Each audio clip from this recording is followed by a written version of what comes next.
Welcome back, dear students. So, the last class we stopped at the types of Plasmodium vivax, right? So now let us see the life cycle of Plasmodium vivax. Today we are going to discuss about the life cycle in the Plasmodium vivax. So as I discussed that Plasmodium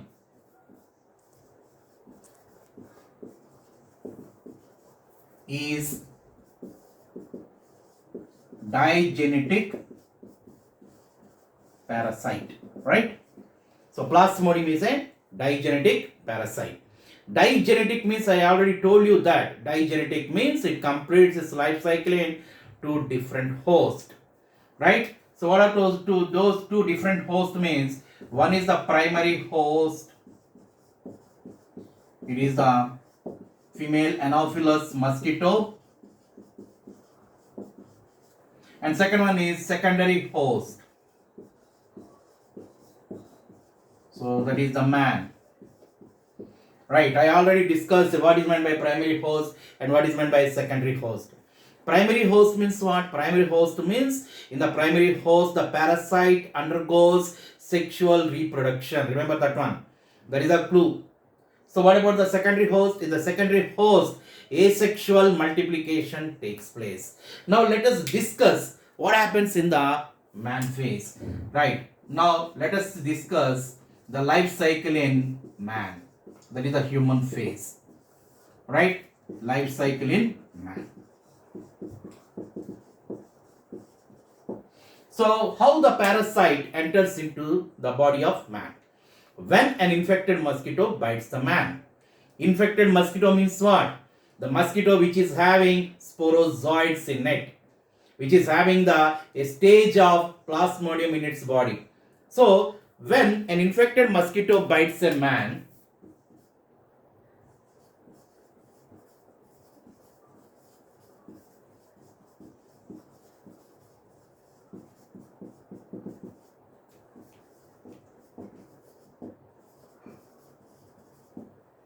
then what is it doing? It releases numerous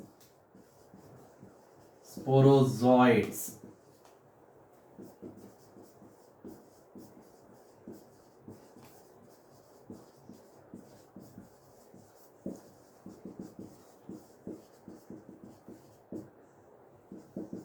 Right. So when an infected mosquito bites a man, first the mosquito releases the saliva.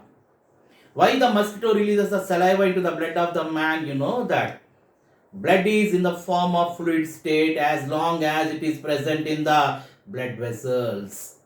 Right? Once the blood comes outside the body, the blood undergoes clotting. So to prevent the clotting of blood, it releases the saliva. After releasing the saliva, along with that saliva, it sucks the blood. So what the saliva of mosquito contain? The saliva of mosquito consists of an anticoagulant. Remember the word anticoagulant. So what is the meaning of anticoagulant? Anticoagulant means which prevents the clotting of blood. So very important that. So what is the name of that anticoagulant present in the saliva of mosquito? So the anticoagulant present in the saliva of mosquito is hemolysin. Hemolysin. Hemolysin is the anticoagulant. So remember that word. So the hemolysin is present in the saliva of mosquito along. So that is the reason why the mosquito first releases the saliva. When the mosquito releases the saliva, along with saliva, numerous sporozoids enter into the blood circulation or enter into the blood of the man. So from the blood, where these sporozoids reaches, so through blood circulation, the sporozoids reaches the liver cells. Okay, the sporozoids reaches the liver cells. So what happens in the liver cells? Let us see now. So what happens in the liver cells? In the liver cells, it undergoes asexual multiplication. Okay, understand that. So once the parasite enters into the liver cells, in the liver cells it is undergoing asexual reproduction.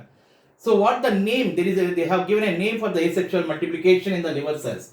So the asexual multiplication in the plasmodium is called as schizogony. What we call? Schizogony. Then what happens? What the parasite will do? I'll show in a small diagrammatic representation for your understanding. So I'm drawing here the liver cells.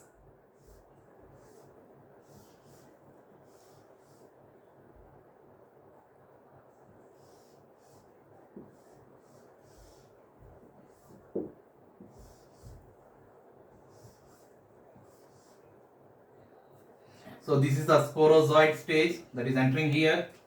I'll represent it with another ink. So this is the sporozoid. Sporozoid after entering into the liver cells becomes like this. That means it immediately transforms into a feeding stage. That feeding stage is called as trophozoite. So this one is the trophozoite. And this trophozoite feeds on the content of the liver cells and enlarges in size like this. And it is called as schizont. This stage is called as schizont. Again, the liver cells, if you see here,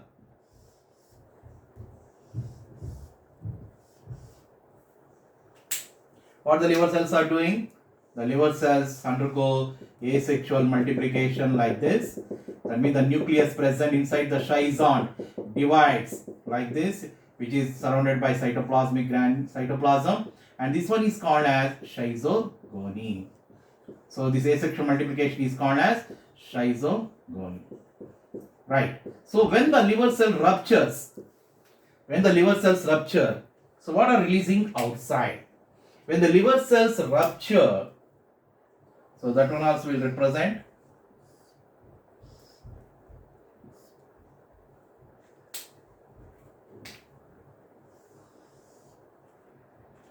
That is the schizont. Numerous. So these are the cryptozoites. You understand that? These are the cryptozoites. So when the liver cells ruptures, what is happening? What is happening? Numerous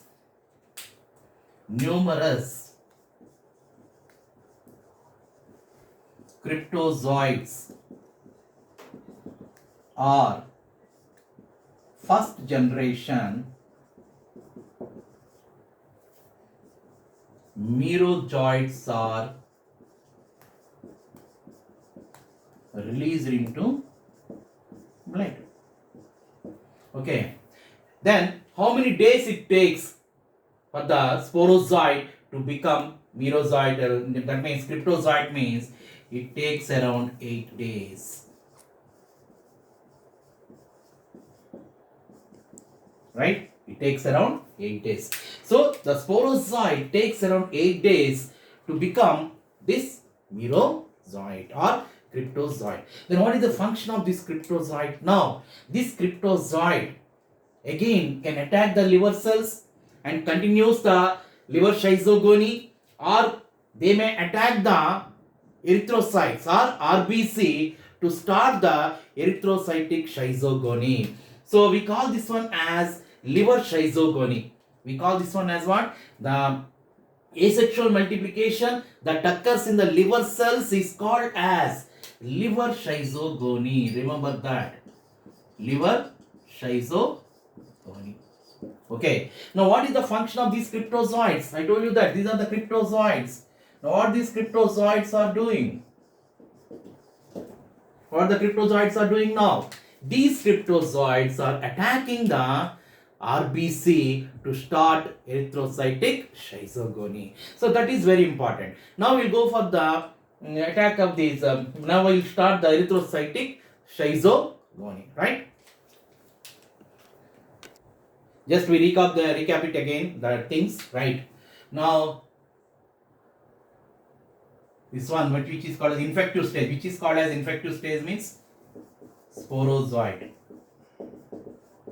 is infective stage. So remember the terminology what I am using here, because these are very important for our need pattern also. So now this sporozoite enters into the blood and enters into the liver cells and becomes trophozoite. So what is this trophozoite? Trophozoite is the feeding stage. Right? This trophozoite feeds on the content of the liver cells and enlarges in size.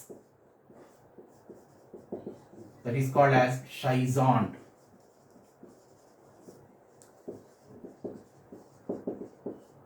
That is called as schizont. This schizont undergoes schizogony. So what is schizogony? Asexual multiplication. Understand? This is called as asexual multiplication. Now what happens after schizogony? After schizogony, it releases cryptozoites. Right? So what are cryptozoites? Cryptozoites are first generation.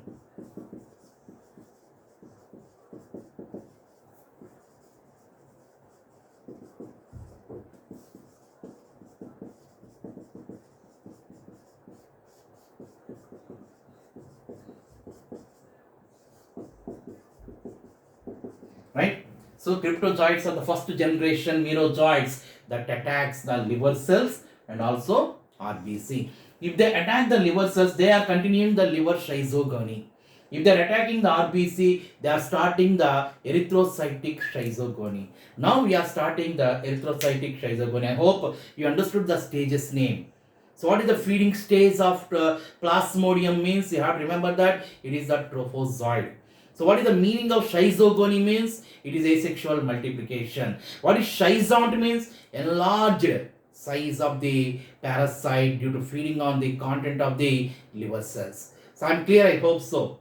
Right? And if you are getting any doubts, please go back and again listen to the video. You can easily understand that one, right? So I'm going to continue the erythrocytic schizogony. Now which one is starting the erythrocytic schizogony? Cryptozoites. So this one, cryptozoites, when they attack the RBC, right? When they attack the RBC, this begins the erythrocytic schizogony. Right, I'm rubbing off the board and again I'll start this one.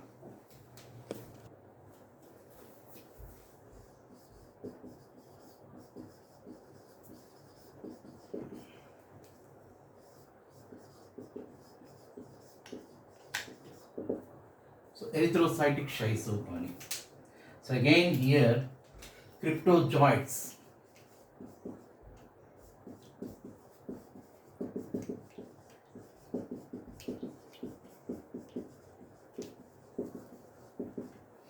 Right? Cryptozoites attacks the RBC. Once the cryptozoites attack the RBC, they immediately transform into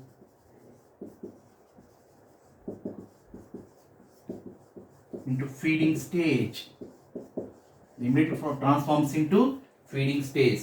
What is that feeding stage is called? The feeding stage is called as trophozoite. Again, wherever you get the word feeding stage, remember that one, it is the trophozoite. So what will happen now? The trophozoite feeds on what? Before going to that, there is another name for this one also. I have forgotten that one to tell.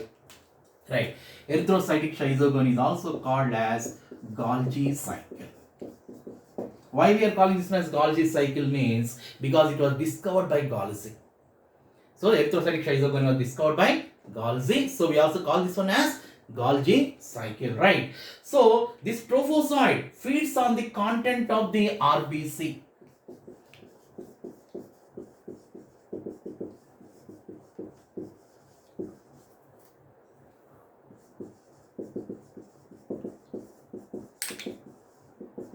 Content of RBC. So when it feeds on the content of RBC, what is happening? Right? What is happening? When it feeds on the content of RBC means on which content it is feeding on the RBC? It feeds on the hemoglobin. Right? So it feeds on hemoglobin. If you see the hemoglobin is divided into heme plus globin, right? So the Plasmodium, the trophozoite or parasite, feeds on the globin part.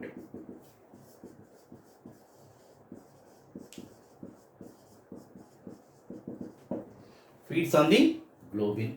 Then what happens to the heme? The heme is converted into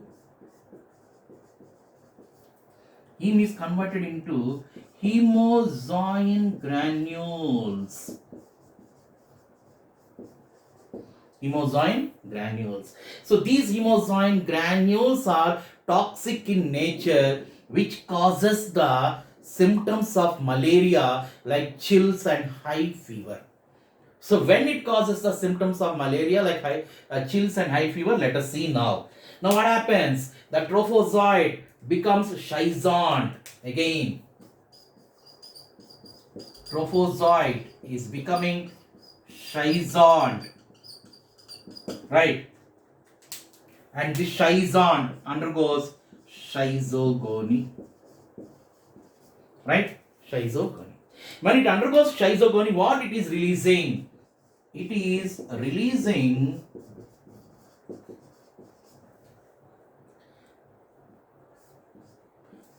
erythrocytic merozoites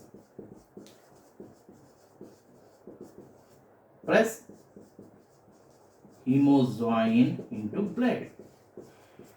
So before going to that, I want to go for a brief explanation here. So the trophozoite becomes schizont by feeding on the content of the RBC, that is the globin part, and after that it undergoes asexual multiplication called as schizogony.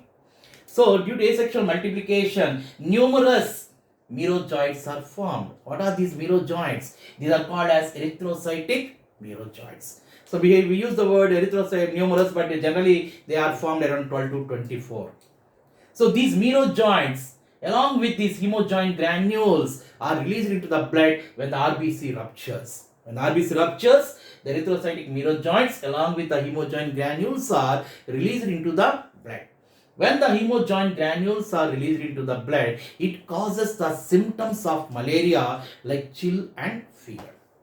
Then these hemozoin granules are released into the blood for every 48 hours. That means on every third day, the fever is recurring. The Golgi cycle occurs for every 3 days. Right? So as the fever is recurring on every third day, we call this one as tertian fever. We are calling this one as what? Tertian fever. Right? So this is how the malaria fever is occurring. Okay? Right. We will continue the symptoms, everything now. 1 minute. Right. So the released merozoites, that means I told you that the RBC ruptures and along with the merozoites, hemozoin granules are released. Now these released merozoites, what they are doing? The released erythrocytic merozoites attacks RBC and continue erythrocytic cycle. Okay. Then some merozoites becomes gametocytes. Some merozoites are becoming gametocytes. Now, up to this stage, the development occurs only in the man. Further development takes place only in the female Anopheles mosquito. Right? So, the merozoites becomes gametocytes, but the gametocytes will become gametes only in the female Anopheles mosquito. Why? The further development does not occur in man. Further development does not take place in man because the body temperature and pH of body fluids of man are not suitable for the development. Okay, understand the word what I am using here. The body temperature of the man and pH of the man is not suitable for the further development of the parasite. Then which is suitable? The body temperature and pH of body fluids of female Anopheles mosquito is suitable for the development of the further stages of the.